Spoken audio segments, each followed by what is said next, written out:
E eu observei que, como professor de Bíblia, escola bíblica, e depois como pastor, a maioria das pessoas tem perguntas ou tinha perguntas que não são teológicas, não são exegéticas, são de compreensão do texto em português. Eu fiquei pensando, como é que eu posso superar isso? O meu pressuposto, Douglas, é o seguinte: Deus escreveu a Bíblia para se mostrar, não para se esconder. Então, o texto que ele inspirou tem que mostrar quem é ele, não escondê-lo. Eu acho que ler é o ato mais elevado que um ser humano pode cometer. Quando é que você apaixonou pela palavra de Deus?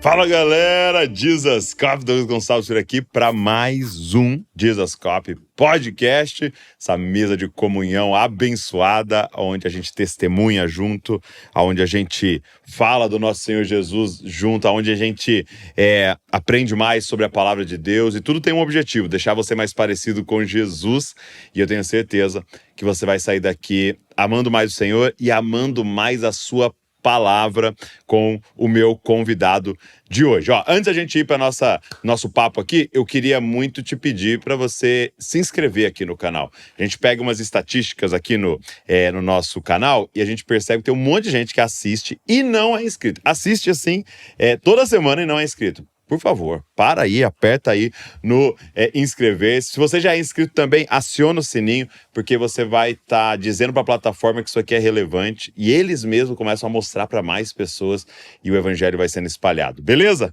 Então vamos embora, podcast de hoje.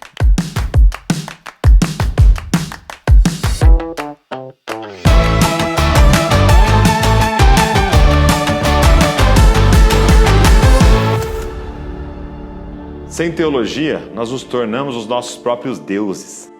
Sem um conhecimento profundo das Escrituras, a imagem que nós fazemos de Deus toma a forma das nossas próprias experiências. A.W. Tozer disse uma vez que a coisa mais importante sobre uma pessoa é o que lhe vem à mente quando ela pensa sobre Deus. Não há dúvidas de que o melhor caminho para conhecer o Senhor é por meio do estudo profundo das Escrituras, que é a verdadeira teologia. É tempo de se indignar diante da idolatria da nossa geração, assim como o profeta Elias e o apóstolo Paulo se indignaram, e mostrar ao mundo o Deus verdadeiro que é revelado nas Escrituras. Então, é justamente para denunciar essa mentalidade que o Jesus Cop está produzindo um seminário inédito, chamado O Deus Desconhecido. Ele vai ser transmitido em 2 partes, dos dias 20 até o dia 23 de outubro. E você não pode ficar de fora. E também não precisa pagar nada para assistir. Nesses dias, você vai entender os bastidores da idolatria moderna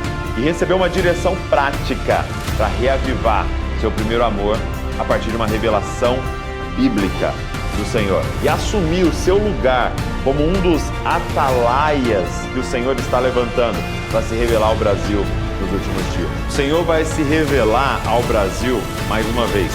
E quer fazer isso através de você. Israel Belo, obrigado. Eu que agradeço. Muito bom ter sobrenome Belo, né? Poucas pessoas, né? Alguns são belos, mas não tem o belo no nome. Exato. É uma raridade. Obrigado por você estar aqui. Eu que agradeço, vim do Rio de Janeiro. Privilégio. Sou pastor da Igreja Batista Itacuruçá, na Tijuca, um bairro da cidade do Rio de Janeiro. E Quantos anos já nessa igreja local? 25, ou como 25. diria você, 25. 25 years. Olha, muito bom. 25 anos na igreja local. E pastor Israel, ele faz um trabalho maravilhoso. Até eu estava lendo um pouquinho da sua biografia aqui, né? que estudou teologia, né, bacharelato e mestrado, comunicação, bacharelato, história, pós-graduação, filosofia, doutorado. Foi professor e reitor do Seminário Teológico Batista do Sul do Brasil, professor e vice-reitor acadêmico da Universidade Gama Filho, professor e editor da Universidade Metodista de Piracicaba. E aí, estava aqui falando um pouquinho sobre alguns dos livros que você escreveu, que já são 100 livros, mas alguns citados aqui Bíblias...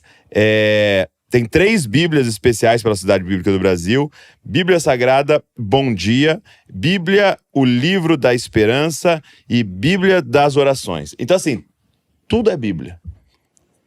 É a nossa regra máxima. É aquilo que o Deus Eterno preparou para nós. Quando é que você apaixonou pela Palavra de Deus? Quando eu aprendi a ler, aos 9 anos de idade... Você já vem de uma família cristã? Já, uma família.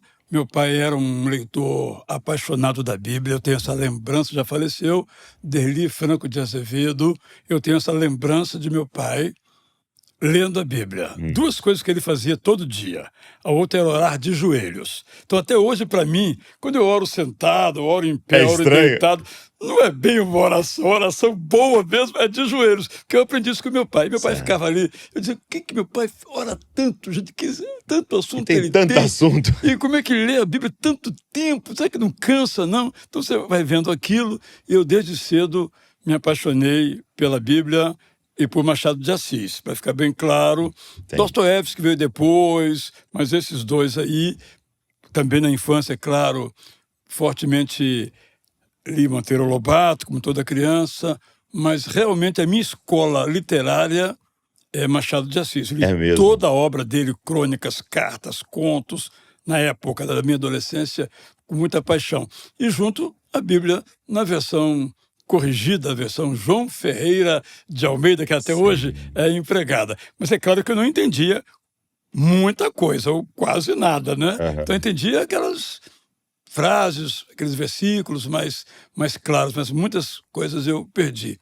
E eu observei, Douglas, que como professor de Bíblia, escola bíblica, e depois como pastor, eu observei que a maioria das pessoas tem perguntas ou tinha perguntas que não são teológicas, não são exegéticas, são de compreensão do texto em português. Então, eu fiquei pensando, como é que eu posso superar isso?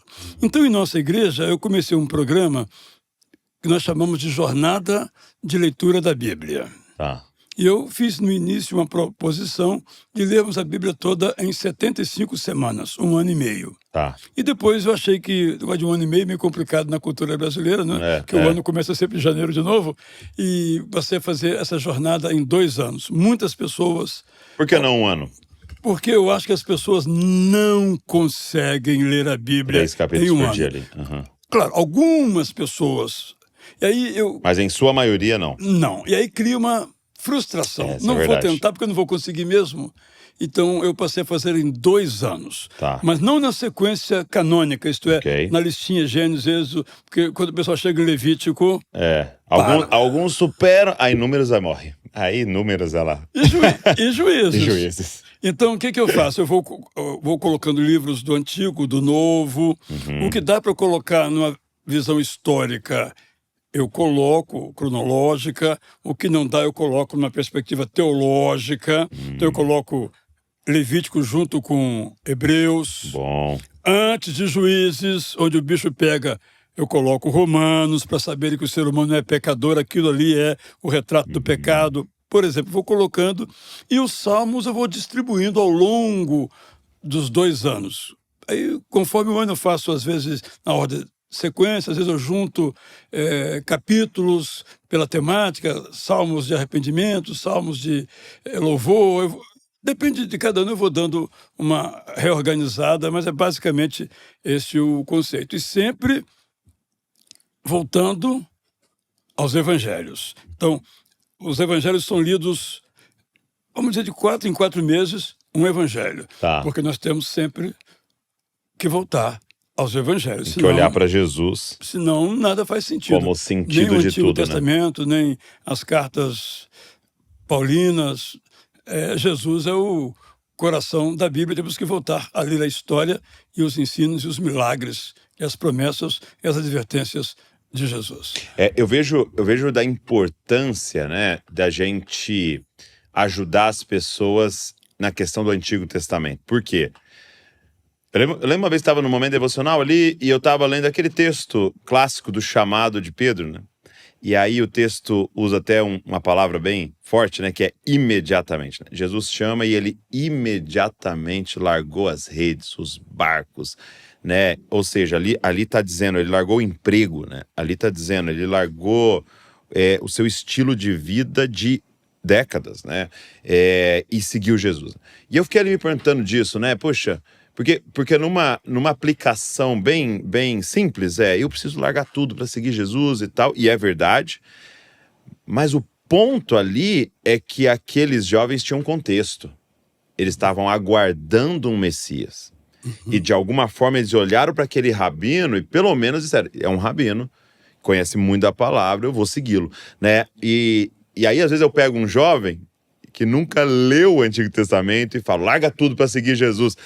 É diferente de alguém que estava orando semanalmente na sinagoga, aguardando a vinda do Messias. Uma expectativa, né? Uma construção cultural, né, e teológica na cabeça daqueles meninos. E muito possivelmente, quando Jesus deu a eles essa oportunidade, a fama de Jesus já estava... né? Ó, tem um cara lá em Nazaré, o Cafarnaum...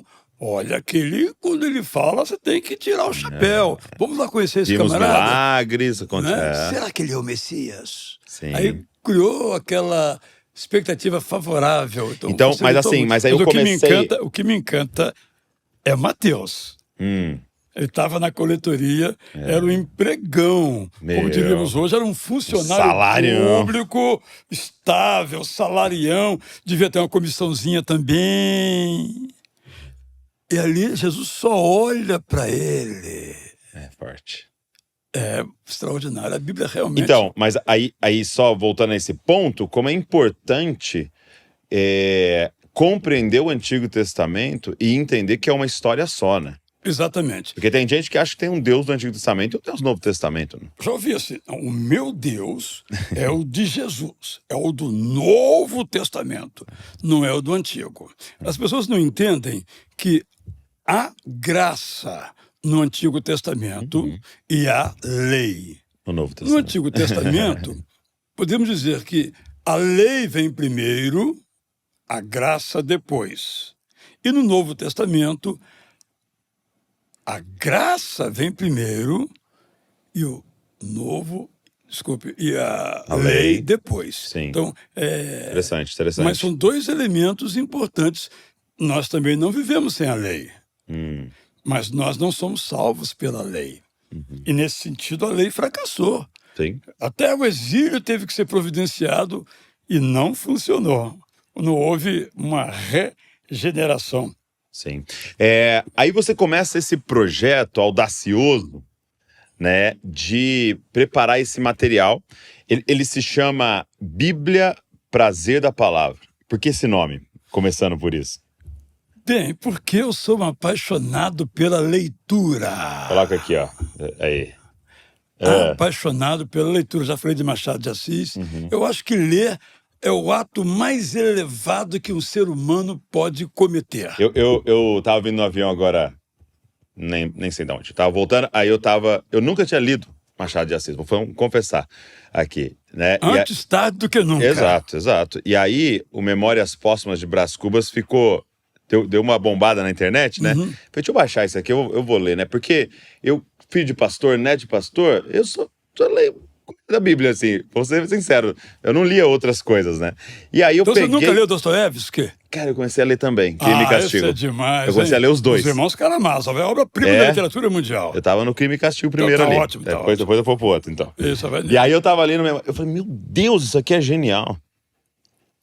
Não, a construção que ele faz, ele decidir pegar um defunto ali contando a história, e aí ele falando, mas já tô morto mesmo, deixa eu confessar. Eu fazia isso aí por orgulho mesmo. Muito interessante. E aquela parte da alucinação dele ali, que ele tem, né, quase morrendo ali. É uma visão de mundo É de impressionante. uma pessoa que o mais longe que foi do Rio a Petrópolis. Nunca É mesmo? viajou. É mesmo? Machado de Assis era filho de uma lavadeira, morava no Morro do Livramento. Eu só me arrepio porque é uma história extraordinária. Machado de Assis arrumou um emprego, primeiramente como uma espécie, como chamamos de office boy na imprensa oficial, lendo muito. Victor Hugo, por exemplo, que era o grande autor da época, se tornou revisor da imprensa oficial e terminou como diretor da imprensa oficial. E nos intervalos ia cometendo seus maravilhosos romances. Lia inglês, sobretudo lia francês, realmente um Então gênio. não viajou, mas os livros abriram para o planeta. Impressionante. O gênio, né? Gênio. É o gênio. O gênio, é bom que todos estudem. E o gênio também estuda muito, mas aquilo que ele gosta, né? E ele entrou aí pela literatura, cheio de humor, e ainda bem que, conquanto tardiamente, você se deliciou aí, e tem Quincas Borba, Dom Casmurro, até hoje tem um mistério, quem traiu quem, eu não vou dizer aqui porque também não sei, o autor não diz, né? Então vale muito a pena, e também muita espiritualidade no sentido bom da palavra, dos valores permanentes, está tudo na obra, você está vendo, de Joaquim Maria Machado de Assis. Muito bom. Muito bom. E é incrível que, só abrindo um parênteses, que o livro, ele viralizou. Eu não sei se você viu isso, agora nesse último ano, né? E o motivo foi porque alguém, uma estrangeira, fez um TikTok falando dessa obra, Memórias Brás Cubas, falando isso aqui é genial e tal. Ela lendo, acho que em inglês, tal, a obra. E aí despertou para um monte de brasileiro falar, peraí, isso aí era obrigado na escola a ler e eu não gostei, deixa eu reler isso aí. E aí é uma outra leitura. Né? Por isso que é prazer. Isso, agora vamos voltar para cá. É a mesma Bíblia. Você como pastor, eu também. Leia a Bíblia, meus irmãos. Leia a Bíblia, minhas irmãs. Você está lendo a Bíblia? Não funciona. Eu acho que o que funciona é a pessoa ter o contato com o texto sagrado e diz, como você mencionou agora, Machado de Assis, isso aqui é genial. Não é? E na Bíblia nada se perde, esse imediatamente. Sabe qual é o sonho que eu tenho? Fazer aquilo que os hebreus chamam de midrash. Né? Isso quando você fala imediatamente, discorre meia hora sobre imediatamente, é uma espécie de midrash. É um comentário, diríamos nós hoje, aleatório do texto, mas são coisas assim, eu chamo de pérolas perdidas. Por exemplo, a oração de Jabes ou oração de Jabez. O que você faz com aquela lista de nomes na cronologia de crônicas? Você pula tudo. Mas teve um cara que ficou rico. Ele chegou num capítulo, filho de fulano, filho de Beltrano, e Jabez, ou Jabes, foi muito famoso no seu tempo. Ele fez uma oração, ó Deus, amplie as minhas fronteiras, livra-me de todo mal, permita que eu seja por ti abençoado. E continua a cronologia. Quem não leu, perdeu. Esse autor foi publicado até pela Mundo Cristão, no Brasil, vendeu milhões de exemplares. A oração de Jabez. Por que não fui eu que tive essa ideia? E o Renato ainda enxergou, né? O Renato da Mundo Cristão, ele também publicou no Brasil, etc. E realmente um livro muito interessante. Quem que é o autor? Você lembra?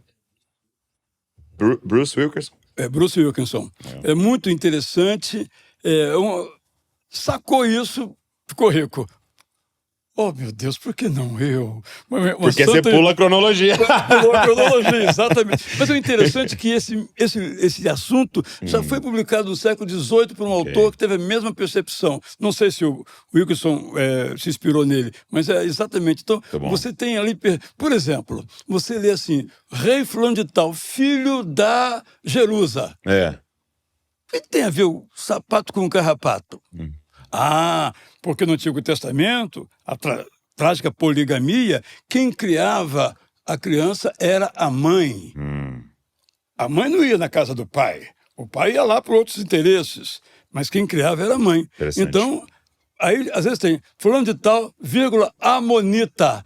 Ele foi criado na religião dos amonitas, não dos hebreus, não do Deus eterno. Então, não está ali porque o autor... Essa informação eu acho que é legal, deixa eu colocar aqui. Não, é porque era uma maneira do Espírito Santo dizer que educação, a primeira infância, é importante. Tem até uma autora aqui, escreveu um artigo recentemente na Folha de São Paulo, Karen Fontrasek, e ela diz o seguinte: na Bíblia tem mais psicologia do que os psicólogos imaginam.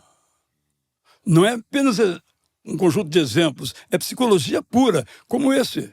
E a sua mãe se chamava Naamás de Amon, dos amonitas. E aí você tece todo um comentário, uma possibilidade, a riqueza desse texto. Nada se perde, tudo se reconstrói nas nossas vidas. Não, é muito rico, né? Eu estava conversando com um amigo e ele falou assim um negócio para mim, por exemplo. Ele falou, olha que interessante, Douglas, Jacó, né? Jacó, ele tem os seus filhos e tal, e os nomes dos filhos são todos circunstanciais. Finalmente o meu marido vai me dar um filho, aí põe um nome. Engravidei mais uma vez e não sei o quê, aí põe um nome. Aí, então era tudo assim, qual é a circunstância que está vivendo? Dá um nome pro filho. Qual é a circunstância? Dá um nome pro filho. E aí, Jacó tem o nome dele mudado. Isso. Por um encontro com Deus. E aí, ele fala um negócio interessante, né? Israel só tem um filho, né? Jacó teve 11, né? Israel, porque ele só tem um filho depois do nome mudado, né? E aí, a mulher tá morrendo, dá o parto, e ela quer pôr um nome circunstancial. Filho da minha dor. E aí, ele, pela primeira vez, fala, não, esse aqui nós vamos dar por revelação, né? E aí, ele põe o nome, né, de Benjamin. Você sabe qual era o meu nome quando eu nasci? O meu avô, o meu pai, queria colocar E-R. E-R? É uma personagem da Bíblia, um mau caráter, por sinal. Okay. Poxa vida. Queria que eu me chamasse Franco de Azevedo. Ele achava o som mais lindo do mundo. Aí meu avô, Flauzino Belo Casimiro, disse, não, Deus matou. Vai ser Israel. Aquele que lutou com Deus e venceu. Príncipe. Olha, isso teve um poder na minha vida que você não imagina. Então você vê? Por isso que eu sempre defendo que até hoje as famílias deviam procurar colocar nomes bíblicos nos seus filhos. Porque você falou assim, eles colocam das circunstâncias. Mas hoje é diferente. Não. Meu filho vai chamar Neymar. Sim, meu filho vai chamar Kevin. Depende do ator que ela gosta, do cantor que ela ama, Olivia, por exemplo. Também é circunstancial, mas tem uma dimensão espiritual. Mas quando eu escolho Ana, no meu caso, Raquel, minha filha, quando eu coloco Davi, quando eu coloco Paulo, eu estou já mostrando o meu desejo. Apontando. Eu acho muito valioso. Tem um amigo que colocou o nome do filho de Finéias. Falei, meu amigo. Mas o Finéias foi legal. Zeloso. Zeloso. Tem vários Finéias na Bíblia, na caveira. Né? Sabe o que eu descobri com os nomes também, Douglas? Eu descobri que assim como os nomes têm moda, na Bíblia também. Então você começa a ler as genealogias, nomes repetidos. Verdade. Eu resolvi colocando assim, Finéias 1, por exemplo, que tem outro Finéias lá na frente. Finéias 2, eu coloquei 1, 2, ou sobrinho, ou neto, porque o leitor... Peraí, eu já li esse nome. É o mesmo Finéias? Não, é outro Finéias. Ou coloco a época em que ele viveu. Essa é uma característica da Bíblia. Então, Bíblia, prazer da palavra. E aí aqui eu tô com 4 volumes dela, né? Então esse primeiro, por exemplo, é o Pentateuco. Então aqui tá o texto bíblico, na íntegra. Não tem explicação, nem tem nota de rodapé. Ok, não é um devocional, não é nada disso. É o texto. Bíblia. Então aqui tem Gênesis, Êxodo, Levíticos, Número e Deuteronômio.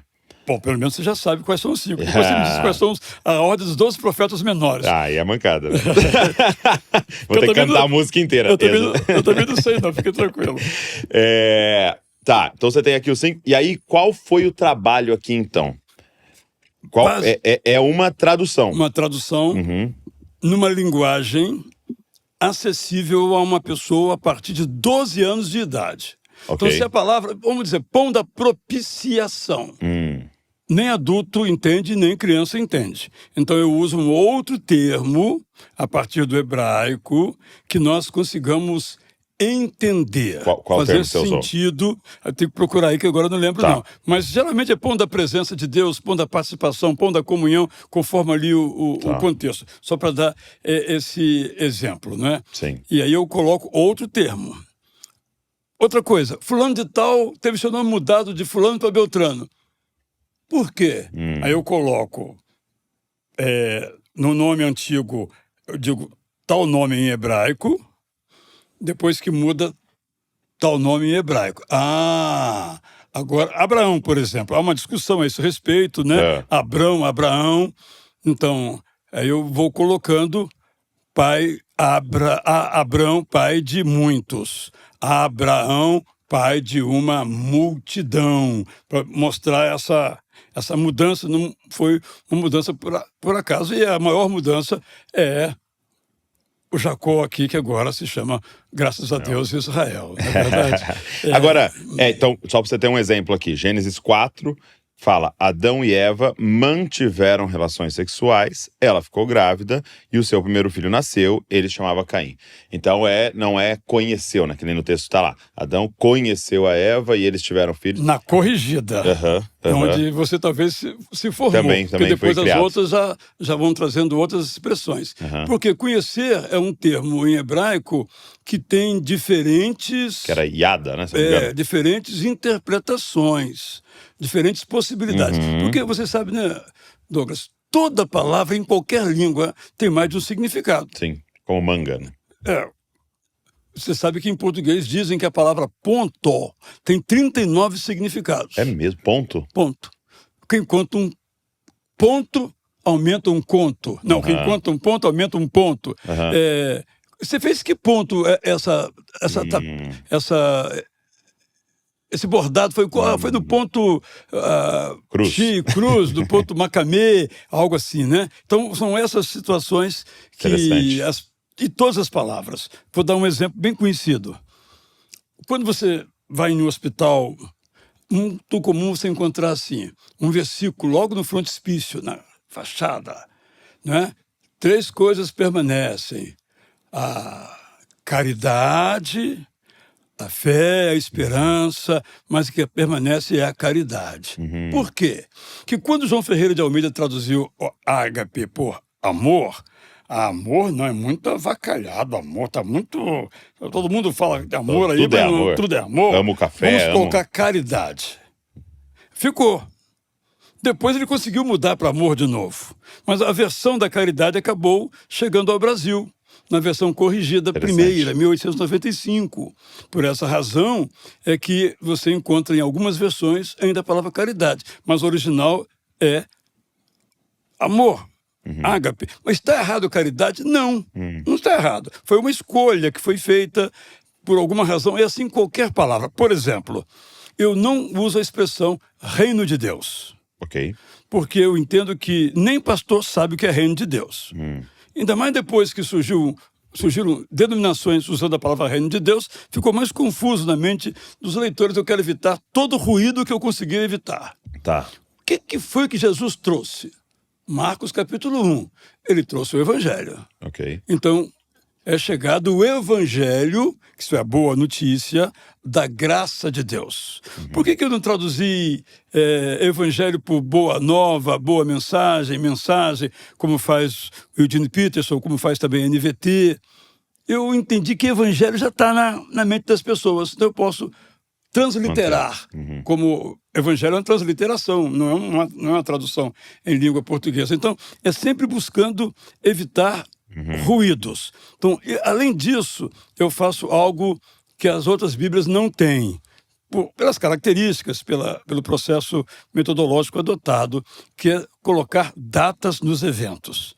É algo complexo, mas eu parto de uma datação tradicional, isto é, o Templo de Jerusalém por Salomão, e vou recuando os 480 anos. Tá. Então, o Êxodo foi em 1446, que é a data tradicional. E a partir daí fui construindo toda a história, sempre colocando, a partir, sobretudo, de Josué, as datas, quando isso aconteceu. O que eu descobri? Eu não tinha percebido nunca isso antes. Quando você lê Juízes, tem aqueles 3 capítulos finais, são de arrepiar, né? Pegou uma concubina, esquartejou em 12 pedaços e mandou. Cada trio. Quando eu fui datar, eu não consegui. Eu continuei pesquisando e observei que, na verdade, esses capítulos são apêndices. Contou a história agora, alguns apêndices, para mostrar a que situação tinha chegado o povo de Israel por causa de sua idolatria e da opressão. Como dizer, tá pouco o que vocês leram? Então toma mais. Você leu o jornal X, agora você vai ler o jornal que sai sangue de verdade. É um propósito, porque a Bíblia tem um propósito. Para nós é um pouco, às vezes, chocante, mas tem um propósito de mostrar, olha, você tem que reconhecer que você é o que você é. Você é um pecador. Porque ali é bem claro, né, Juízes, de tipo, cada um fazia o que bem entendia. Ou, como diria no interior, cada um fazia o que lhe dava na telha. Exatamente. Né? Mais ou menos isso, porque não tinha um rei. Eu traduzo como autoridade central. Para todo mundo entender, porque no Brasil não tem rei, mas tem autoridade central. Sim. Nesse sentido, os países têm. Então eu procuro expressões que nós hoje no Brasil leiamos e entendamos. Fala para mim um texto que você acha que é legal assim, de eu ler para... A bênção, que eu vou chamar de Arão, mas que eu vou depois dizer que não é. Números. Capítulo 6, né? 6. Isso. É aqui, esse final, tá? Qual o título que eu dei aí? A bênção do Deus Eterno. Sabe por que eu dei esse título? Porque não é a bênção de Arão. Leia toda a epígrafe aí, por favor. O Deus Eterno disse a Moisés: diga a Arão e aos sacerdotes para proferirem a seguinte bênção: que o Deus Eterno abençoe e proteja vocês, que o Deus Eterno seja bondoso e generoso com vocês, que o Deus Eterno cuide de vocês com graça e lhes traga a paz. É desse modo que os sacerdotes pedirão que eu abençoe o povo e eu o abençoarei. De quem é a bênção? De Deus. Então não é bênção arônica, não é verdade? Sim, sim. Nem é bênção sacerdotal, é a bênção divina. Por que eu fiz desse modo? Esse aí eu demorei meses para chegar a essa forma. Alguém sabe o que é resplandecer o seu rosto sobre ti? Então, o que ele quer dizer com isso? Está nos Salmos, inclusive, se repete essa expressão. Quer dizer, nos tratar com generosidade, com alegria, como fez com Noé, olhou para Noé e achou graça, né? Essa ideia de uma linguagem que eu não tenho que ler uma notinha em rodapé, não tem nota de rodapé na Bíblia, que eu não preciso perguntar ao Douglas o que significa, eu leio e eu entendo. Eu posso não concordar, posso não praticar, é uma escolha minha, Sim. mas eu tenho que entender claramente o texto. Então, o meu pressuposto, Douglas, é o seguinte: Deus escreveu a Bíblia para se mostrar, não para se esconder. Ok. Então, o texto que ele inspirou tem que mostrar quem é ele, não escondê-lo. Essa é a ideia. E pensando que o texto original, para os leitores originais, era um texto simples, fácil e de total compreensão, né? Essa é a minha tese. Você imagina Jeremias pregando em frente ao templo, aquele sermão que está no capítulo 6, e depois há uma repercussão mais adiante. Ele começa a falar coisas que ninguém entende. O que o pessoal vai fazer? Não tem sentido nenhum, né? Vai embora. Né? Então, eles entenderam. Então, nós temos que entender. Muito bom. Aí nós ficamos fiéis ao texto bíblico, verdadeiramente fiéis. Muito bom. E é compreender que o texto bíblico, ele não é como se fosse aqueles livros de mágica, né? Que você repete uma magia e acontece, né? Que o texto bíblico tem a ver com entendimento e aplicação e revelação de quem é Deus, né? Então, não adianta... Porque, por exemplo, estava conversando com alguns missionários que trabalham entre os muçulmanos, né? E eles me falaram uma informação que eu não sabia, de que para o muçulmano o Alcorão só pode ser lido em árabe. Isso. Então, qualquer outra língua não é o Alcorão. É uma... Eles chamam como se fosse uma tradução. Tem em português e tal. Não, tem, mas eles até chamam de... como se fosse assim, um texto sobre o Alcorão. Isso, Porque para eles o Alcorão é em árabe, né? E aí eles vão declarar o texto, tem que ser em árabe. E aí eles estavam dizendo que uma porcentagem enorme, eu não vou saber, mas como se fosse assim, 80% deles não entendem o que está dizendo. Como o latim, né? Isso. E aí parece que o texto é mágico, né? É só eu repetir, ele é mágico. E tem muita gente tratando a Bíblia assim, né? Então, por exemplo, quantas pessoas eu conheço que falam essa bênção? Isso. E faça Como resplandecer o rosto sobre ti. Aí você pergunta, mas o que é isso? Não sei. Mas eu repito isso meus filhos e tá dando certo. Isso aí. E agora tem pessoas, né, publicando salmos. Viu o livro recentemente? Salmo dos pacientes, no sentido de paciência. Aí não tem salmo nenhum. Salmo 20, número tanto, que não tem nada a ver com título. É só para aproveitar o número. E aí, o que você mencionou aí, o aspecto mágico. Como se você abrir a Bíblia aqui no Salmo X, todo esse estudo aqui vai ser abençoado.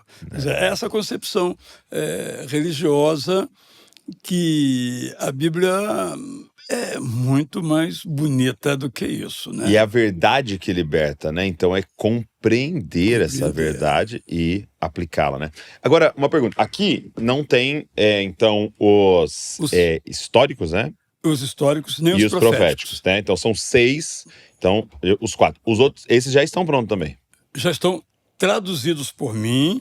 Agora estamos na fase da revisão, que demora. Sim. Então, se Deus quiser, não sei quando esse programa vai ao ar, em novembro eu publico os históricos. Eu acredito que sai antes. E no começo do ano que vem, 2026, os proféticos. E aí fechou. Eu estou aqui ainda apaixonado por Jeremias, que foi o último que eu fiz. Porque eu procurei fazer a versão na ordem cronológica da produção, lá, para eu entender que palavra é utilizada, que conceito, que vem antes, que vem depois. Então, eu estou em Jeremias. Mas Jeremias não está na Bíblia em ordem cronológica.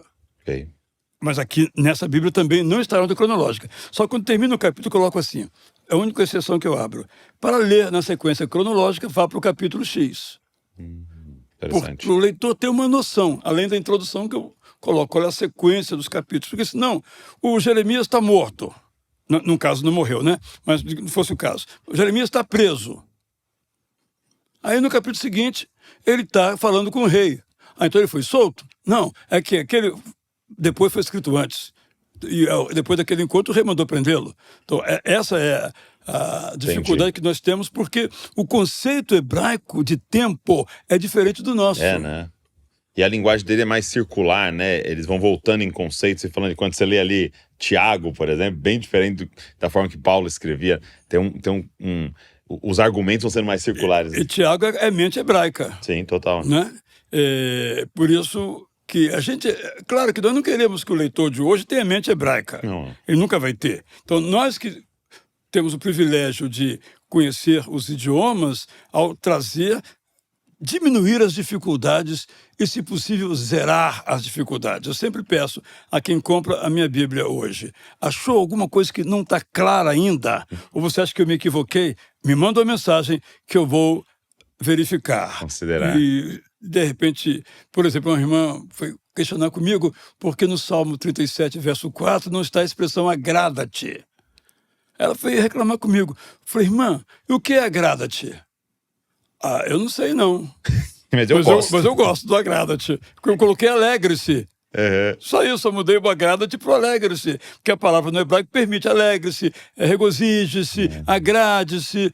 E cada época vai encontrando as suas palavras para tornar o texto cada vez mais claro. Então, estão publicados até o presente momento o Pentateuco, os poéticos, Jó. Eu acho que está numa maneira tal que as pessoas entendem, porque você sabe que toda a teologia da prosperidade é baseada em Jó. Mas Jó, quem? Os amigos, entre aspas... foram repreendidos por Deus. Ameaçados de morte. E o pessoal faz teologia disso. É, muito doido. Então, se você está sofrendo, você tem algum pecado. Igualzinho os amigos de Jó falaram para ele. Olha esse versículo aqui, diz isso. Diz isso. Mas aí Deus está falando. Vou matar vocês, porque vocês não foram fiéis a mim. A minha palavra. Vocês inventaram coisas... Então, ficou muito claro na diagramação, quem fala, bem claramente, eu achei que ficou bonito também depois dos Salmos, obviamente, só metáfora, metáfora, metáfora. Então eu procuro algumas metáforas, decifrar a metáfora para que todos possamos entender. Aí, completamos até agora o que está do Antigo Testamento e depois do Novo, aí sim. Tem ele completo. O volume 5 na sequência canônica, que são os evangelhos de Jesus. E eu não chamo de parábola, Então, eu chamo de história. eu ia te fazer essa pergunta. Como é que você fez as parábolas? Eu imaginei situações modernas. Você colocou situações modernas? Coloquei. Por exemplo? Então, o cara, administrador da fazenda, o que ele é? Ele é o gestor ou o gerente. Então, eu coloquei expressões que nós hoje utilizemos. Devedores, eu fui colocando juros, correção monetária, expressões de nossa cultura. Mas teve uma história que essa, vou confessar que já está aí, está pública, né? Que realmente eu não consegui. A parábola das 10 virgens. Ok. Então aí eu, nesse caso, peço perdão ao meu Deus se ele não concordar, me repreenda. Nesse caso, eu criei uma história como se fosse um concurso no Enem, em que as pessoas se atrasam, esquecem os materiais, o portão se fechou, quando ia entrar. Olha só. Eu acho que é exatamente isso, porque hoje a ideia de moças que vão para um casamento com 10 tochas, não tem como essa história ser compreendida à luz de hoje. E eu penso que Jesus contou essa história para que todo mundo entendesse. Eles iam em casamento mensalmente. Né? Hoje, por exemplo, o herói do dia ou da noite é o noivo.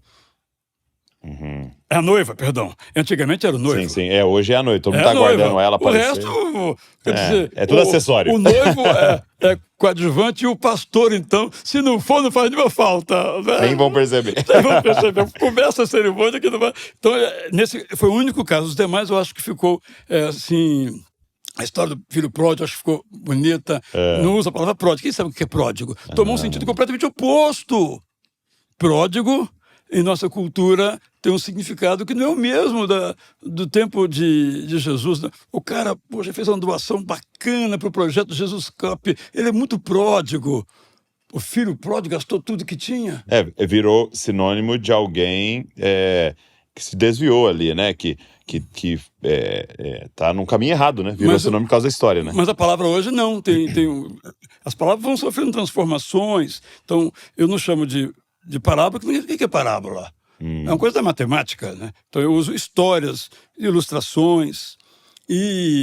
Mas eu queria ler assim, o que eu acho que é assim... eu sou suspeito, porque eu vou ler um texto bíblico e falo, esse é o mais lindo. Tá. Aí domingo que vem, esse é o mais lindo, mas é outro já. Mas deixa eu ler aqui, para mim... É dos Evangelhos? De Paulo. Paulo, aqui no volume. É de Paulo? Esse aqui esse aqui realmente... Também tem Colossenses, né? Que coisa linda também. Alguns falam que é uma canção, outros... Aquele que ele fala de Jesus, né? O primogênito a imagem da criação, do Deus invisível. Aquilo é uma coisa linda também. Então, eu acho que é o mais lindo. E Pedro... Eu achava que Pedro era um escritorzinho meio simplão, entende? Até porque há muitas críticas ao grego dele e tal. Mas, gente, o cara é gênio. Pedro é gênio. Mas agora... E Hebreus? Fiquei encantado com Hebreus. E Apocalipse? Eu acho que... Apocalipse é o trabalho, hein? Vai ser difícil. Então, e Timóteo? Mas eu vou ler aqui com a sua... anuência, diríamos antigamente, mas na linguagem de hoje, eu dou prazer da palavra, com a sua permissão, a maravilha só de uma das partes do maravilhoso capítulo 8 de Romanos? De Romanos, Eita. Que muitos sabem de cor, infelizmente usado para fins de controvérsia, quanto esse não é o objetivo. Então, Romanos 8, 31 a 39. Antes, deixa eu dizer uma coisa. Eu acho que nós, pregadores, devíamos falar mais de futebol. Porque é o que todo mundo discute todo dia. Ok. E a gente não fala de futebol. Porque não tinha futebol na Bíblia. Ok. Né? Então, mas eu acho que... Eu estou dizendo isso por uma Romanos 8? 8, 31. Eu vou olhar aqui Em qual versão? Na NAA. NAA. Isso. É a sua predileta? É a que eu mais uso. Também é a que eu mais uso também. Com a igreja, né? Mas eu tô devocional, eu leio na NVT. Olha o Renato aqui, o Renato Sáter. Por enquanto. Não, mas eu leio devocional na NVT porque eu tô com a Filament. Né? Maravilhosa, né? Meu Deus. Então, a gente tem que entender, não é que não são versões melhores ou Não. piores, são complementares. Vários Não é? propósitos. Eu vários... sempre digo assim, se você está com dificuldade de entender NAA, que alguns não conseguem entender NAA, você vai na linguagem de hoje, ou na NVT, por exemplo, não, mas eu gosto daquelas palavras mais antigas, então tá bom, lê na corrigida, ou lê na ARA. Mas leia. Mas leia. Obrigado aí. Porque uma pessoa vale pelo que diz, diz pelo que pensa e pensa pelo que lê.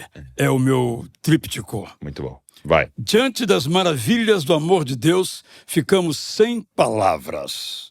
O Deus eterno está ao nosso lado. Quem o desafiará?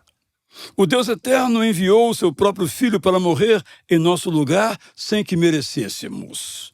Podemos continuar confiando nele. Somos amados por Deus e libertos por ele. Quem ousará nos acusar de novo? Fomos perdoados por Deus. Quem agora nos condenará? Nunca nos esqueçamos de que Jesus Cristo morreu, ressuscitou, voltou para o céu e cuida de nós.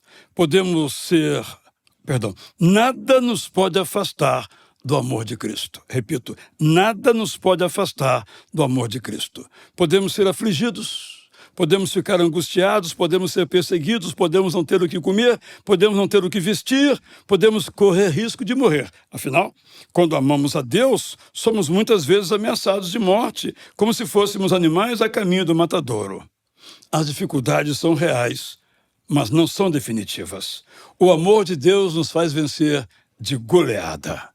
Por isso, podemos cantar assim: nada, nem a realidade da morte, nem as muitas coisas da vida visíveis ou invisíveis, no presente e no futuro, nem os poderosos, por mais elevados ou tenebrosos que sejam, definitivamente nada nem ninguém consegue nos afastar do amor de Deus que está em Cristo Jesus, a quem confiamos completamente as nossas vidas. Uau. Esse realmente, para mim, é extraordinário, não é? Meu Essa Deus. confissão de confiança, que é a força da nossa vida. Muito bom. Meu Deus. Faz todo sentido. Faz todo sentido a gente fazer com que o texto se torne real. Porque esse texto é eterno, né? Eterno. Ele é histórico. Eu não diria que ele é eterno, não sei se vai ter Bíblia no céu. Aham. Porque Deus já está se revelando já com a gente lá face a face. É verdade. Mas pelo menos enquanto nós durarmos com... Lá não sei. Mas pode ser. isso não passará, né? Isso é Não real. passará. Isso é A verdade eterna, é né? eterna. Então, era real no século I, era real no século V, no X, no 21º. É real, né? Falando de Novo Testamento, mas se eu for no Antigo Testamento, é real no século XV, e antes a tradição oral, antes de Cristo, até quando o Antigo Testamento termina, século V, antes de Cristo, durante um milênio, foi real. Nesse sentido, quero dizer, né?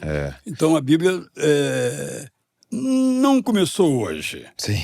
Mas, sabe, eu queria dizer isso ainda. Fora do mundo religioso, evangélico, cristão, há muito preconceito contra a Bíblia. Ok. Qual é o maior poema de amor da história da humanidade? 1 Coríntios 13. Nunca, nem Shakespeare escreveu, nem Dostoiévski, o gigante, o grande, escreveu sobre o amor como Paulo. Mas como está na Bíblia, não está na antologia dos maiores poemas da humanidade. Preconceito, por exemplo. Que país antigo tem uma história de amor tão linda como a história de Ruth? Não tem.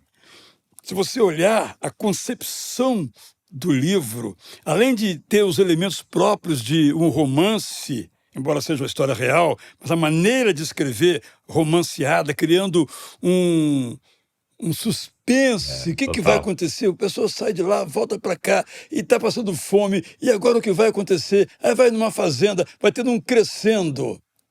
E termina assim. E Noemi, a amarga, sobre ela, agora as amigas dizem: Noemi teve um filho e não acabou. Esse filho foi um ancestral de Jesus. O amor de Deus se encaixa perfeitamente. Que livro é isso? Não tem igual, não tem igual. Inclusive, a Karen von Trasek, ao falar, que eu mencionei agora, que tem mais psicologia na Bíblia do que os psicólogos imaginam, eu fiquei pensando no Freud. O Freud, judeu, vai buscar os arquétipos dele, como o de Édipo e outros, na literatura grega. Ele tem muito mais coisas aqui. Só em Abraão ele podia criar vários arquétipos psicológicos, psicanalíticos. Mas ele não foi. A Bíblia é absolutamente inesgotável. Sabe uma coisa que eles fizeram uma pesquisa recente?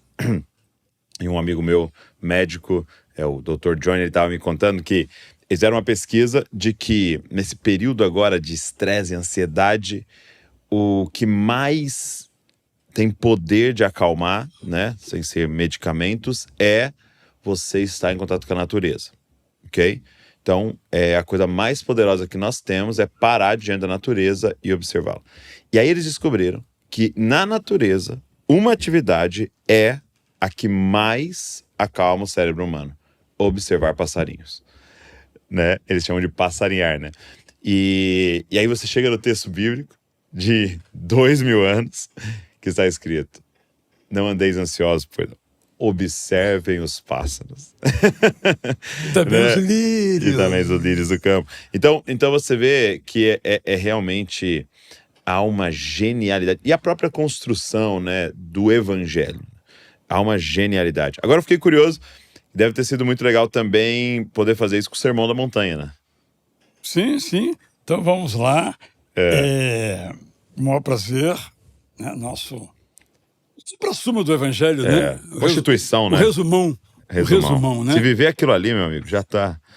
Você conhece a experiência de Gandhi sobre isso, a frase dele, né? Não. Se os cristãos praticassem o Sermão do Monte, eu não precisava fazer nenhum discurso. Basicamente, o contexto é esse. Mas nós temos falhado, né? Lamentavelmente. Então, o Sermão do Monte ficou assim.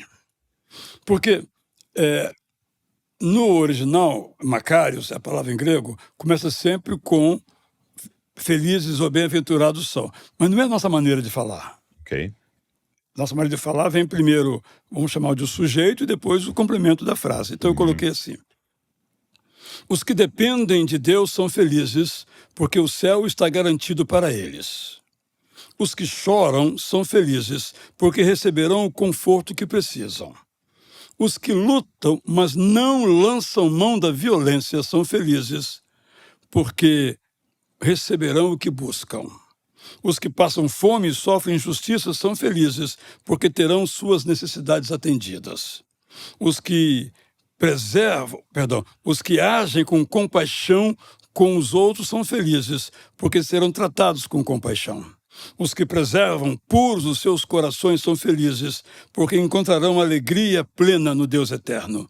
Os que promovem a paz são felizes, porque serão reconhecidos como filhos amados do Deus eterno. Os que enfrentam perseguições por amar a justiça são felizes, porque o céu está garantido para eles. Os que são insultados, perseguidos e caluniados por me amar são felizes. Eles podem, desde já, se alegrar grandemente, porque receberão uma grande recompensa no céu. No passado, os profetas do Deus eterno sempre foram perseguidos. Como é que você colocou ouvir o que foi dito, não cometa adultério, mas aquela parte: se o teu olho direito te faz pecar, arranca-o, lança-o fora. Essa aí, por exemplo, mesmo da outra face, tem toda uma expressão aí, um contexto. Sim. Deixa eu só dizer qual é o resumo do Evangelho. Mateus 7,12 está repetido também em Lucas. Em tudo, tratem os outros como gostariam de ser tratados. Este é o resumo das Escrituras. Então, eu acho que isso aqui é absolutamente poderoso. Tem aqui a oração também do Pai Nosso, no capítulo 5, que nós citamos aqui. Até esse tratem os outros como você gostaria de ser tratado, eu ouvi uma vez alguém ensinando que já a ideia, né, eles já conheciam, mas ela era no negativo, né? Era: não trate os outros como você não gostaria de ser tratado, né? E Jesus inverte e coloca a gente como ativo, né? Como faça pelos outros. É interessante que Jesus é o maior comunicador da história. O que faz um comunicador? Ele parte da realidade do ouvinte, do leitor, do receptor. Então ele traz o leitor e então, vem para cá. Então ele diz assim, né? Vocês ouviram o que também foi dito, como lemos nos primeiros livros das Escrituras, olho por olho, dente por dente. Eu, porém, vou mais além. Muito bom, Não eu falei. revidem aos que fazem mal a vocês. Assim, se alguém atacar a sua honra em público, essa é a ideia do bater na face. Não devolva os insultos. Se alguém quiser ficar com a roupa que você usa no dia a dia, faça mais. Dê-lhe também a sua roupa de gala. Se numa caminhada a pé alguém lhe pedir para carregar a mochila dele durante um trecho da viagem, faça mais. Leve-a até o fim do percurso. Se alguém lhe pedir ajuda, não fique indiferente, ao contrário, seja generoso. Então, eu penso que aqui ficou claro que esse negócio dá fácil. O que é andar uma milha, né? O que é andar uma milha? São práticas culturais. Nós temos outras práticas culturais e entendo que traduzir é fazer com que as práticas culturais se encontrem, mantendo perfeitamente, na medida do possível, a ideia do ensino de Jesus. Mas aqui ficaríamos... tem muita coisa aí que... Agora, uma pergunta. Para quem está nos ouvindo e ama a palavra de Deus, quer ajudar, inclusive antes de eu fazer a pergunta, eu vou deixar o link então, tá, dos livros aqui da Bíblia, né, para você poder pedir ela aí e você conhecer, tá bom? Então eu vou deixar o link para você poder acessar aqui, Bíblia Prazer da Palavra. E eu fiquei assim pensando numa coisa importante, que seria muito legal de ler isso aqui com os filhos, né? Você disse a partir dos 12 anos, né? Faz todo sentido. Eu estava tendo dificuldade com o Davi, meu filho de 12, na leitura, e aí agora ele está se dando muito bem. Peguei uma versão mais atual para ele, está se dando muito bem, mas aqui ficaria ainda mais claro para ele. Então eu acho que faria muito sentido. Vou deixar o link. Eu tenho tido essa experiência de pais que dizem, estou lendo com meus filhos e estou entendendo. Não, então, muda tudo. Já valeu tudo. Muda tudo. E aí, eu queria te fazer uma pergunta. Para pessoal que ama estudar a Bíblia, ou alguém que quer começar nessa prática, está ficando com água na boca aqui da nossa conversa, que dicas você daria para o tempo devocional da pessoa na palavra? Assim, o que você ensina para sua comunidade? Então, primeiramente, eu digo que a vida é feita de 3 Ds. Desejo, decisão e disciplina. Não adianta a pessoa desejar ler a Bíblia. Ela tem que organizar o seu dia.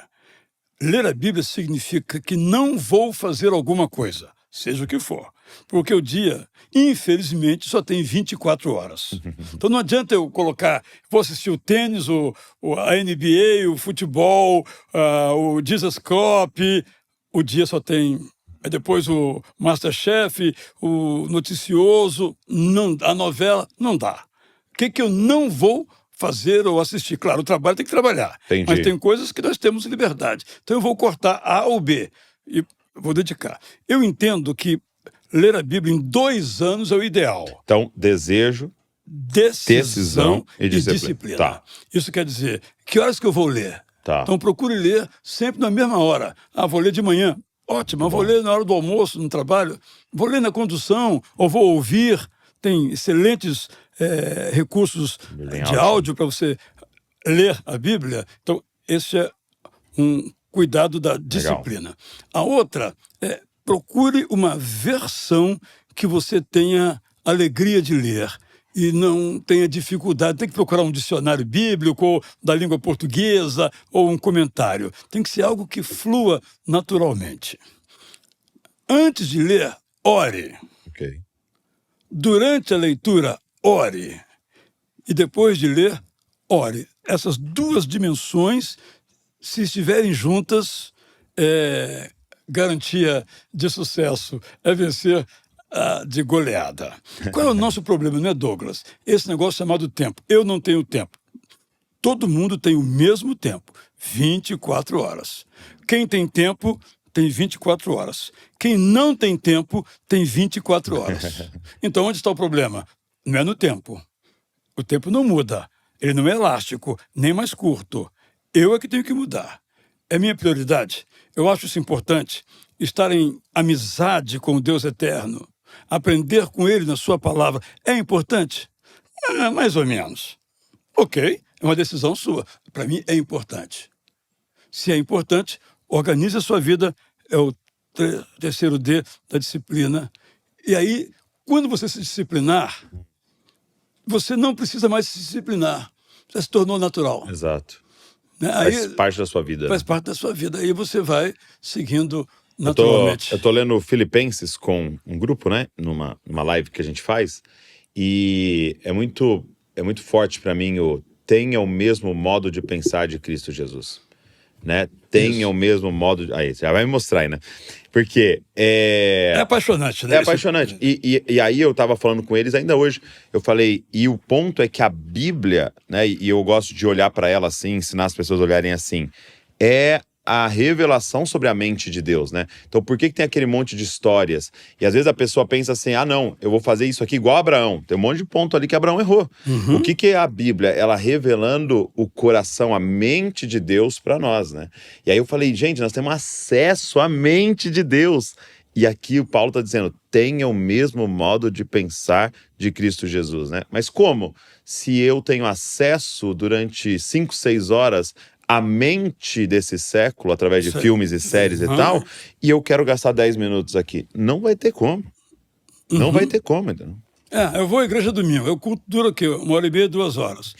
Mas um jogo de futebol dura quanto? 2 E o cara ali que está narrando o jogo, o comentarista, também está me educando, fazendo o que é certo. Revelando a mente. Exatamente.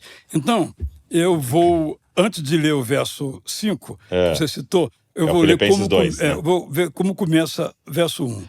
Mantenham o foco em Cristo, que é como a vida deve ser vivida, não importam as circunstâncias. Agora, então, o verso 5 que você mencionou, um pouco diferente da que você tem na sua memória afetiva, né? Adotem entre vocês o estilo de vida de Jesus Cristo. Jesus Copy. Jesus Copy. Você pegou daqui, não? Cantem que eu amo esse Legal trecho. isso que você coloca. Então, o que é canção, você já cita Isso. aí. Cantem que, antes de se tornar gente como a gente, que é o título, então, do Evangelho de João, em separado, Boa. que estamos tentando colocar nas escolas. Né? Gente como a gente. Para os adolescentes lerem. Esse é um devocional de João? Não, é João. É João. Só que tem um roteiro no final de perguntas e respostas. Ótimo. Né? Então, prosseguindo. Antes de se tornar gente como a gente, Jesus Cristo era Deus. Mas não ficou preso à sua condição divina, como se fosse a coisa mais importante da vida. Ao contrário, ele abriu mão de usar o seu poder. Tendo nascido como todos nascemos, viveu entre nós como alguém que serve. Todos viram que ele viveu aqui como um ser humano real. Aqui ele se humilhou e obedeceu ao Deus eterno, mesmo tendo que pagar com a própria vida na cruz. O Pai eterno o elevou e fez com que assumisse o lugar mais alto, dando-lhe um prestígio exclusivo que ninguém alcançou. E que agora estão todos, não importa onde estejam. Sim, que agora todos se ajoelhem diante dele. Que agora todos cantem para reconhecer que ele, Jesus Cristo, é o Salvador, segundo a maravilhosa vontade de Deus Pai. Muito bom. Muito legal. E é isso, né? É a pessoa olhar para esse texto e essa afirmação tão direta, né? Tenha o mesmo estilo de vida de Jesus Cristo. Isso aí. E agora se debruçar sobre o estilo de vida de Jesus Cristo e falar, essa é a nossa regra. Porque você sabe, né? Quantas vezes você já conversou com alguém, ele fala assim, mas Jesus era Deus, né? Eu não sou, né? Ele pode dizer, não reaja aos insultos, mas eu não tenho Para sangue. ele era fácil, né? Ele era Deus. Eu não tenho sangue de barata, eu sou humano. E aí está tudo justificado. Quando dizer assim, eu não sou como Jesus, estou com vergonha. Não dizer, bom, ele era Deus, eu sou humano, está tudo bem. Eu vou mudar quando? Nunca. Sim. Então, e essa é a premissa do Jesus Copy, né? A encarnação, né? Exatamente. A doutrina da encarnação, ela nos deixa indesculpável. Exatamente. Porque ele vem para nos mostrar qual era o plano original do Pai ao criar Adão, né? Ele é o último Adão, né? Domingo passado, eu preguei, era um culto muito especial, culto cívico, sem nenhuma conotação política, e aí eu usei uma expressão. Feliz a nação cujo Deus é o Senhor. Muito bem. Para que isso aconteça, entre outras coisas, aí eu li um texto bíblico, nós temos que parar com a nossa rebeldia, que começou lá na perfeição da criação. Eu fui descrevendo a rebeldia do ser humano. Depois eu fiquei pensando, será que eu fui claro? Será que as pessoas entenderam? E aí, quando acabou o culto, veio uma senhora já bem idosa, primeira vez que tinha ido ao culto, ela disse, quando você falou em rebeldia, fez todo sentido para mim.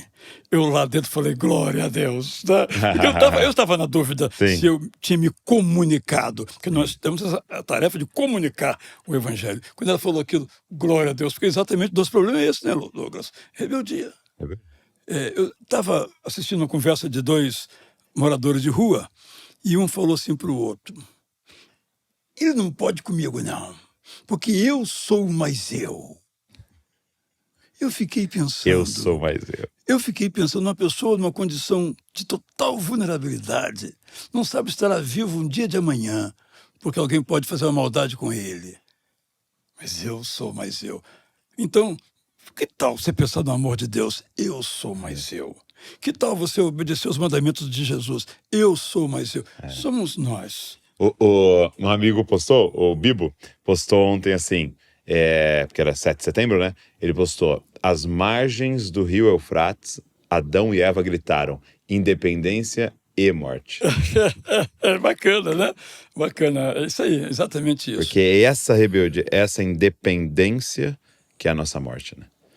E quando eu traduzi, acabei, como eu disse recentemente, ali os históricos, que povo aquele, né? Moisés disse, olha, se vocês seguirem pelo caminho da idolatria e pelo caminho da opressão, vocês vão acabar como povo, vão deixar de existir na face da terra. Deus está conosco. Não vai acontecer nada. Quando Jeremias, já no finalzinho, lá em 587, ele chega para os Edequias e diz, se entrega, rei. Melhor coisa é se entregar. Se vocês se entregarem, vocês vão ser abençoados por Deus. Jeremias não concorda. Antes, Joaquim já tinha pegado e picado em pedacinho o livro de Jeremias. O Baruch, coitado, teve que reescrever. Não tinha cópia daquela época, tinha impressora, né? Teve que reescrever todo o livro de Jeremias. Mas eu sou mais eu. Eu sou mais eu. Nosso templo está aqui. Quem vai destruir esse templo? O templo de Deus. Quem vai destruir? Mas eu vou destruir o seu templo se você não obedecer. Mas eu sou mais eu. Tiveram que ir para o exílio para aprender. Mas todos aprenderam, correto? Somos nós, né? Então, eu falar mal do povo antigo não tem jeito, porque... É a nossa história. É a nossa história. A Bíblia é a minha história. É nossa história. Poxa, que bênção. Muito bom. Eu ficaria horas aqui falando sobre a palavra de Deus, mas eu queria deixar todo mundo com esse gostinho. Quando fala, né, que nós somos o sal da terra, eu acho que também é para nós gerar sede nos outros, né? Vontade de buscar o Senhor, de ler a palavra. Eu também sou, assim, apaixonado. E eu diria que, eu falei isso na live hoje lá, com certeza é o maior tesouro que meu pai me deixou.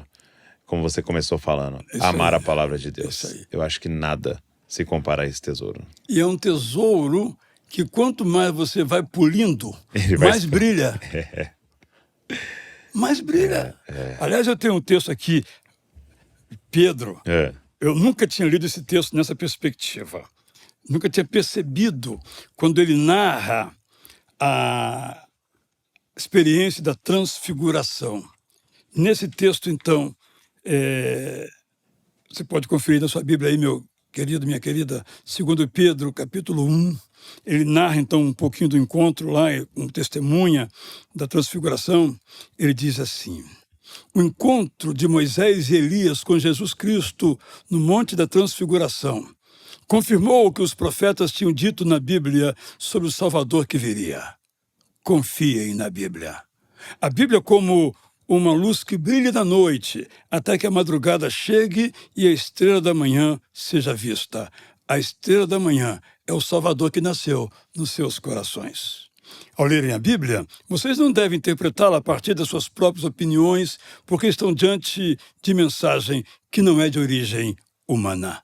Na verdade, os escritores transmitiram a voz celestial por inspiração do Espírito Santo. Uau. Esse texto aqui me deixou assim deslumbrado com o apóstolo Pedro. Apaixonado que sou, escrevi vários livros sobre Paulo, mas esse aqui eu falei, o Pedro escreveu menos, mas foi inspirado pelo mesmo Espírito Santo. Exato, Então, exato. só pode ser beleza. Quanto tempo demorou o projeto todo? Uns 6 anos. 6 anos. Uns 6 anos. Comecei... 6 anos dedicando quanto tempo por dia? Horas roubadas. Porque eu sou pastor de tempo integral. Então, uma madrugada aqui, uma noite ali, um feriado mais adiante. Aí, muita tensão por causa disso. Mas não deixando de caprichar, às vezes deixar um assunto sem solução, voltar a ele meses depois. Agora estou lidando como fazer uma espécie de esboço de Jeremias. Parte 1, parte 2, parte 3. Já gastei mais de mês, depois terminei só para tentar tornar a leitura acessível para nós. Só a organização do livro. Então, há textos mais difíceis para transpor para os dias de hoje. Por exemplo, a mulher em Paulo. Algumas das mulheres são muito injustas com o apóstolo Paulo. Paulo é totalmente a favor das mulheres, porque para Paulo não há homem, não há mulher. Todos são iguais. Mas ele diz lá em Timóteo que a mulher não deve pregar na igreja. Diz? Então eu entendo que aquele versículo, a tradução que, ao meu ver, é mais fiel à ideia do apóstolo Paulo é: eu não me incomodo que as mulheres preguem na igreja, desde que não queiram subjugar os homens. Que também se aplica aos homens, né? Subjugar as mulheres. Então, Paulo realmente, ele emerge das suas cartas, não só como um teólogo, e você certamente já pregou sobre isso, mas quando, no final dos seus livros, a final de 1 Coríntios e, sobretudo, a final de Romanos, ele começa a falar dos seus companheiros de trabalho. Ou seja, eu não fiz sozinho. Obrigado, irmão. Obrigado, esse irmão. Obrigado àquele gente que, se ele não falasse, ficariam eternamente no desconhecimento. Mas ele quis registrar. Eu fiz. Apolo também fez, Timóteo também fez, Amplíato também fez, ele vai citando, Estéfanos também fez, aquela lista de 30 e tantos nomes colaboradores. E o modo como ele trata a Priscila é uma coisa deslumbrante. A Mundo Cristão tem um livro já esgotado, maravilhoso, o livro de Paulo. E o Angelim, ele imagina Paulo sendo visitado por Priscila na prisão. Então, é ficção, ela se veste de homem para ter acesso à prisão Mamertino e visita Paulo, ali recebe as instruções de Paulo, só para ilustrar. Então, mulher, se você acha que Paulo não gostava de você, de vocês, você, lamento informar, está totalmente enganada. Paulo amava as mulheres como amava os homens e como acabou com a escravidão. Diferentemente de algumas pessoas pensam, ele acabou com a escravidão. Ele envenenou ela por dentro, né? Exatamente. Receba como se fosse recebendo a mim. Cadê a escravidão? E se ele deve alguma coisa, põe na minha conta. Quando chegar aí eu pago. Não, quando ele diz, você vai tratar ele como um filho de Deus, é seu irmão, já não, de geração em geração já não tinha mais como continuar, né? Quando você lê a literatura romana da época, mulher também, mas escravo e um animal selvagem é o mesmo nível. Os grandes filósofos tratavam os escravos, mas ninguém questiona isso. Mas questiona equivocadamente o apóstolo Paulo, porque Paulo está entendendo a sua cultura que você colocou, ele vai colocando o que era possível naquele momento. Ele vai colocando uma sementinha. Tanto é verdade que a maioria dos diáconos na igreja apostólica era formada por escravos. Soldados que não tinham prestígio e também por escravos, porque acabou com a diferença. Quem acabou com a luta romana lá, em que um matava os gladiadores? Os cristãos, com o protesto de Pompônio, quando ele viaja praticamente toda a Europa e cai morto na arena. Desde então, para protestar. Desde então, aos poucos, aqueles espetáculos acabaram. Você citou sendo um pastor de uma comunidade lá no Rio, você fez esse material. Igreja Batista Itacuruçá. Você fez esse material. Qual é a importância, o que ser pastor local deixou isso aqui mais pastoral? Primeiro, surgiu por causa disso. Exato. Estou pregando e a pessoa disse, não entendi. Então o erro não é dela, o erro é meu. Segundo, perceber pastoralmente que algumas pessoas estão perdendo a riqueza da Bíblia, logo a riqueza da vida. Então, isso é uma forma de pastorear em que ela pode abrir o texto bíblico e deixar que o apóstolo Paulo a pastoreie. E essa humanidade, o modo de tratar as pessoas, a Bíblia não é pesada, castigadora. O Deus eterno não é nada disso. Quando você lê o Antigo Testamento, quando o povo vai para o exílio, ele permite que o povo vá para o exílio para aprender. É claro no texto, mas é uma linhazinha só. Todas as outras, você vai para o exílio, você vai para o exílio, você vai para o exílio. Aí ele coloca assim, porque eu te amo. Aí está explicado. Aí tudo faz sentido. Não foi apenas para punir. Foi para dizer, aprenda a viver. Corrigir, né? Não fica aqui achando que está dentro do templo, está tudo resolvido. Ele aprendeu quando ficou sem templo, né? Quando cantava, como o Rodrigo, você mencionou, né? Às margens do rio Eufrates, com licença poética aí, exatamente ele aprendeu. Aí surgem as sinagogas.